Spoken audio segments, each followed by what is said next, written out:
La France va-t-elle envoyer la marine à Gaza?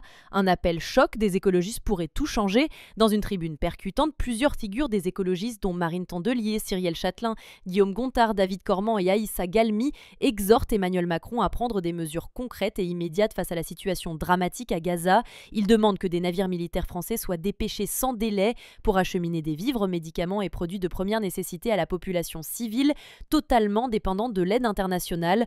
Pour eux, la France doit jouer un rôle moteur dans la mise en place d'une coalition mondiale capable de briser le blocus humanitaire et de faire cesser les violences à grande échelle.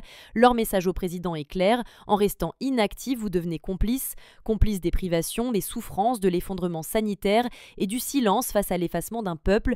Ils rappellent qu'en 2023, la France avait déjà envoyé 2 bâtiments militaires pour soutenir les hôpitaux sur place.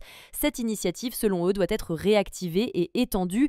Les largages aériens récemment initiés par Paris sont jugés inefficaces et risqués. Ils appellent à une véritable stratégie humanitaire coordonnée, à la reconnaissance officielle d'un État palestinien avant septembre et à des mesures diplomatiques fortes envers le gouvernement israélien: suspension de l'accord d'association avec l'UE, arrêt des livraisons d'armes, sanctions ciblées. Selon l'ONU, la population de Gaza est au bord d'une famine totale. Pour les écologistes, attendre, c'est accepter l'effondrement humanitaire. Ils lancent un appel historique: la France peut changer le cours de l'histoire, mais il faut du courage maintenant.